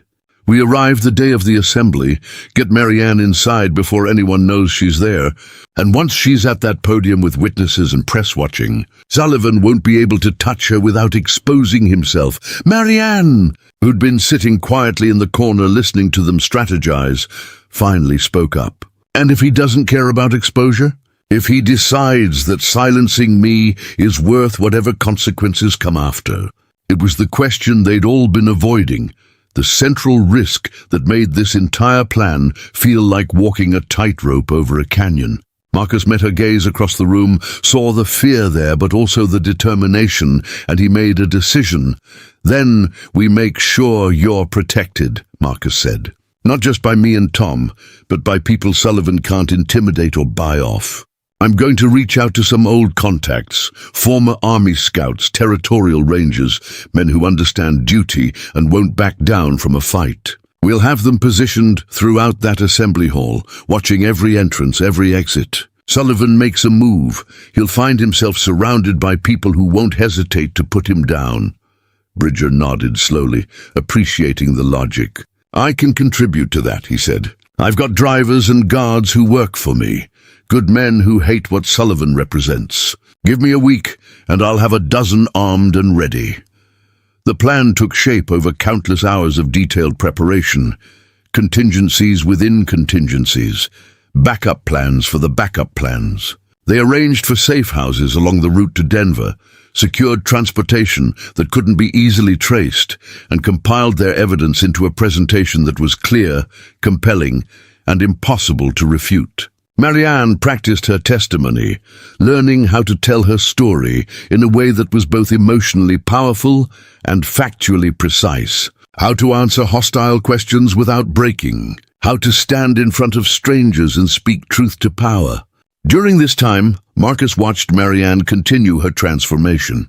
The frightened, broken woman from the wagon was gone, replaced by someone harder, sharper, forged in the crucible of survival and purpose. She trained every morning with the Colt, her accuracy improving until she could hit targets at 30 yards with consistency. She studied maps and documents, memorizing names and dates, preparing herself not just to testify, but to withstand cross-examination from lawyers who would try to discredit her. One evening, about a week before they were scheduled to leave for Denver, Marcus found Marianne sitting on the roof of Catherine's store, watching the sun set over the mountains. He climbed up to join her, settling onto the wooden shingles with his back against the chimney. "You ready for this?" he asked, knowing it was a foolish question but needing to ask anyway. Marianne didn't answer immediately, just watched the sky turn from gold to orange to deep purple. "I don't know if anyone can be ready for something like this," she said finally. Standing up in front of all those people, reliving everything that happened, knowing Sullivan might be sitting right there watching me. "It terrifies me, Marcus, but you know what terrifies me more?" "Oh, what?" "Demi, the thought of not doing it. The thought of spending the rest of my life looking over my shoulder, wondering when someone's going to show up and drag me back into that nightmare. This is my chance to end it. To take back control, not just of my life, but of my story. Whatever happens in Denver, at least I'll know I tried." Marcus nodded, understanding completely. "For what it's worth," he said, I've seen a lot of brave people in my time, soldiers who charged into gunfire, scouts who went into hostile territory alone, men and women who faced impossible odds without flinching. But what you're doing, standing up after everything you've been through and choosing to fight instead of hide, that takes a different kind of courage, the kind that matters most. Marianne turned to look at him, and in the fading light Marcus saw tears tracking down her cheeks. "Thank you for believing in me," she said quietly, "for seeing me as more than just a victim, for giving me the chance to be something else." "You were always something else," Marcus replied. "I just helped you remember it." The journey to Denver took 4 days, traveling with Bridger's freight caravan as cover, Marianne hidden among crates and supplies, Marcus and a dozen armed guards positioned throughout the convoy. They moved at a steady pace, avoiding the main roads when possible, stopping only at locations Bridger had vetted personally. There were tense moments, riders approaching from unexpected directions, strangers asking questions at supply stops, but nothing materialized into actual threat. They arrived in Denver on a gray morning when fog hung thick over the city, turning the brick buildings into vague shadows and muffling the usual cacophony of urban noise. Bridger directed the convoy to a warehouse on the outskirts owned by one of his business partners, a secure location where they could finalize their preparations without interference. The territorial assembly was scheduled for 2 that afternoon, which gave them roughly 4 hours to position their people and get Marianne inside. Marcus gathered the assembled guards in the warehouse, men he'd known from his army days and others Bridger had recruited, hard-faced individuals who understood the stakes. "Sullivan will have people watching the assembly hall," Marcus told them, his voice carrying in the cavernous space. "Your job is to identify them, keep track of their positions, and be ready to intervene if things go wrong. We're not looking for a fight, but we won't back down from one either." Marianne Hollis gets to that podium, tells her story, and leaves that building safely. Everything else is secondary. The men nodded, checked their weapons, and dispersed to take up positions. Marcus turned to find Marianne standing nearby, dressed in a simple but dignified dress Catherine had made for her, her hair pulled back severely, her face composed but pale. She looked like what she was, a woman preparing to face her demons in the most public way possible. "How do I look?" she asked, and there was a tremor in her voice that betrayed her nervousness. "Like someone who refuses to be broken," Marcus said. "Like someone who's going to change everything." The Territorial Assembly Hall was a grand building in the heart of Denver, all marble columns and vaulted ceilings, designed to impress and intimidate in equal measure. Marcus and Bridger escorted Marianne through a side entrance, avoiding the main doors, where journalists and curious citizens were already gathering. Inside, the hall was filling rapidly. Rows of wooden benches occupied by merchants, miners, ranchers, and politicians, all waiting to hear grievances and debates about the future of the territory. Marcus spotted Sullivan almost immediately. The railroad baron sat in the front row, surrounded by well-dressed associates and lawyers, his expression one of bored superiority, as if the proceedings were beneath him, but he was obligated to attend for appearances. He was younger than Marcus had expected, maybe 45. With slicked-back dark hair and eyes that reminded Marcus of a snake evaluating prey. Next to Sullivan sat Clayton Wade, the hired gun who'd attacked the cabin, his presence confirming that Sullivan knew something was coming, but perhaps didn't know exactly what. The assembly chairman, a portly man with elaborate whiskers and a voice that carried like a foghorn, called the meeting to order. Various speakers took the podium, presenting complaints about water rights, mining claims, railroad monopolies, the usual grievances of people trying to build lives in territory where law was still being written. Marcus waited, positioned near the side wall where he could watch both Sullivan and the exits, his hand never far from the Colt at his hip. When Marianne's turn came, she walked to the podium with her head high, her hands clasped to keep them from shaking. The hall quieted as people recognized that this speaker was different. Younger than most petitioners, female in a gathering dominated by men. carrying herself with a tension that suggested her testimony would be anything but routine. "My name is Marianne Hollis," she began, her voice clear and strong, despite the fear Marcus knew she was feeling. "And I'm here to speak about a crime that exists in the shadows of our society, hidden behind wealth and respectability, destroying lives while the law looks the other way." She told her story then, every detail laid out in careful, devastating prose. The marriage to Pemberton, the abuse, the sale to Sullivan, the scars carved into her back. She described the network of exploitation she'd glimpsed, the ledgers and transactions that reduced human beings to commodities. And she named names: Pemberton, Sullivan, Wade, and a dozen others, men of influence and position who'd built their fortunes on suffering. The hall was absolutely silent, every person riveted by the testimony unfolding before them. Journalists scribbled furiously in their notebooks, photographers prepared their cameras, and gradually Marcus saw Sullivan's expression change from bored superiority to something approaching rage. When Marianne finished, she produced the documents they'd compiled, holding them up for everyone to see. "I have evidence," she said. "Testimony from witnesses, financial records, correspondence that proves these men are operating a systematic trade in human beings. I'm asking this assembly, I'm asking the territorial governor, I'm asking anyone who cares about justice to investigate these crimes and hold the guilty accountable."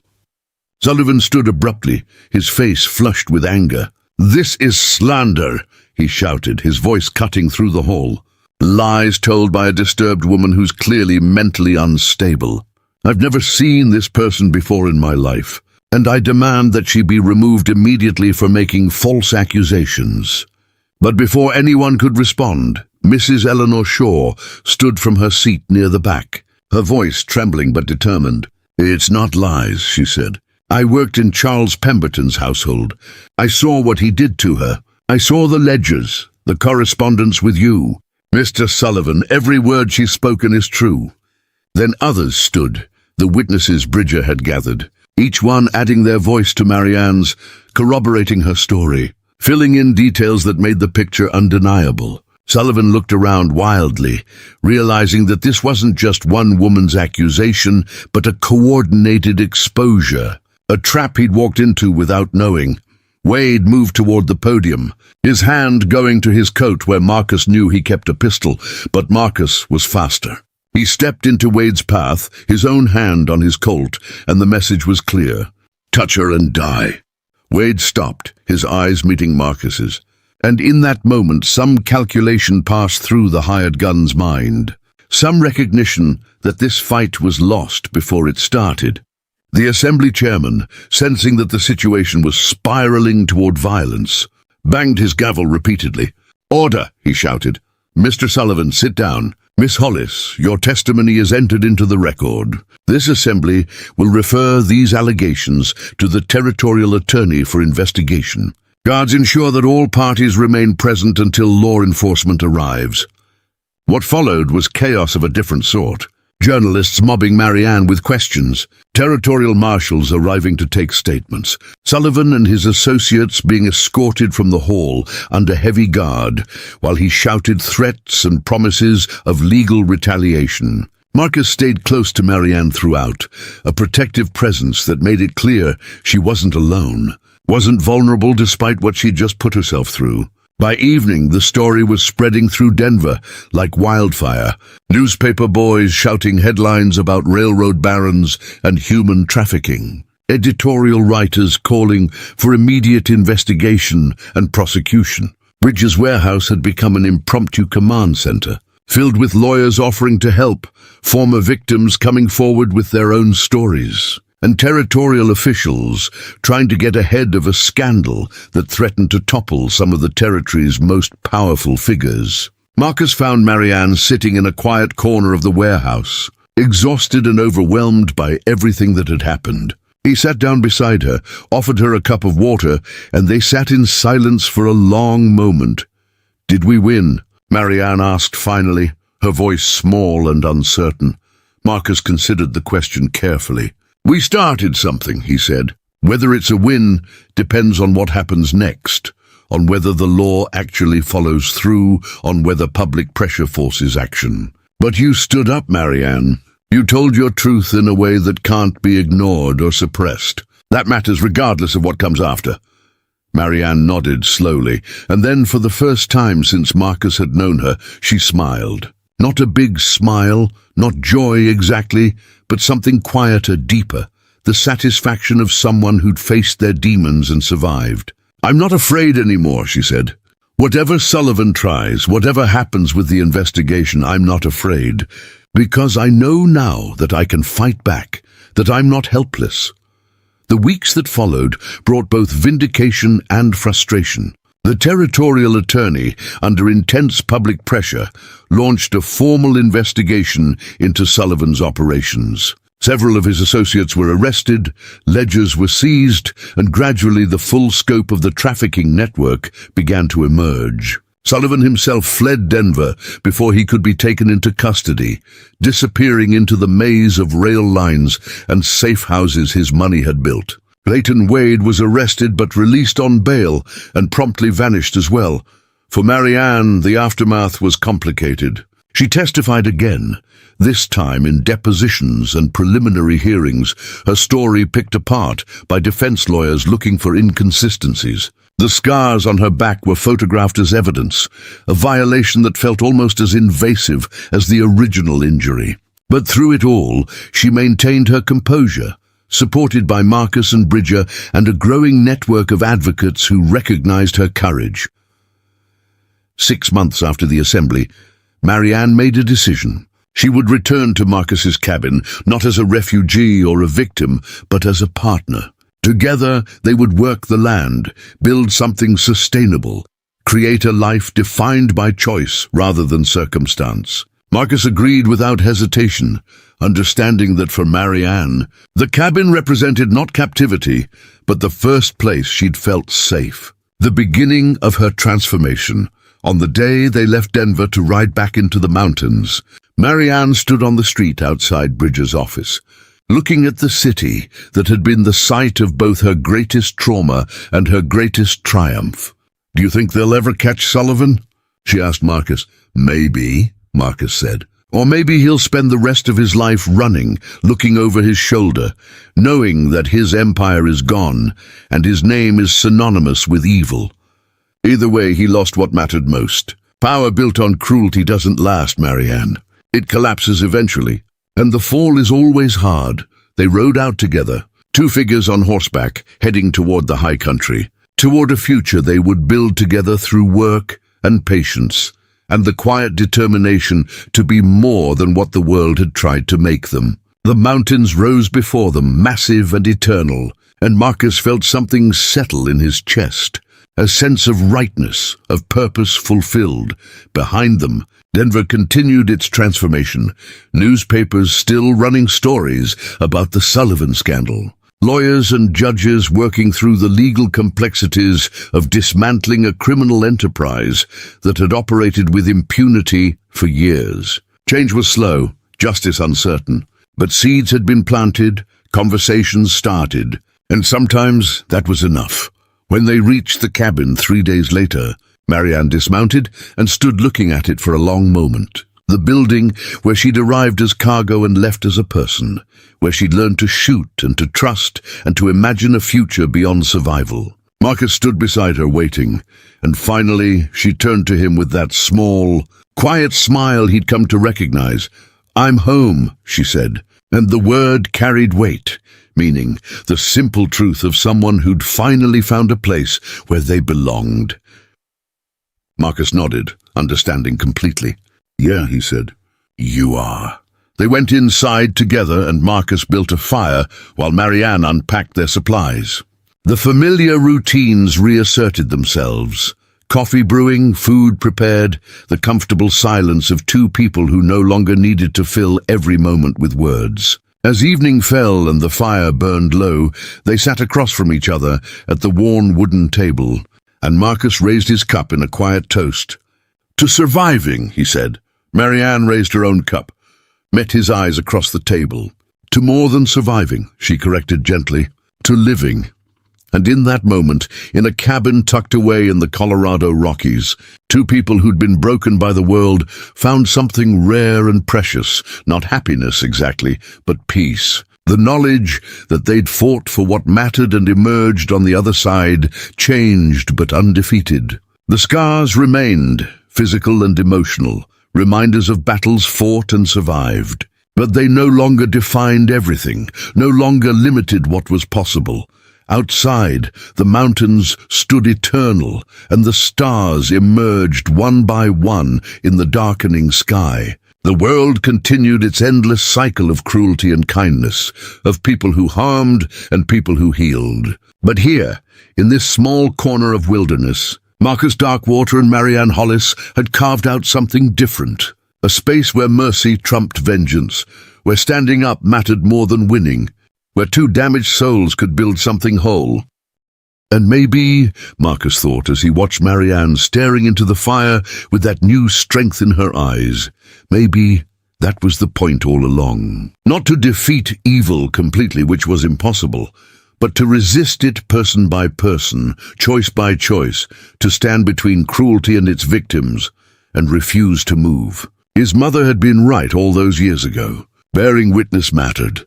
Standing up mattered, and sometimes, if you were very lucky, it changed not just the person you saved, but yourself as well.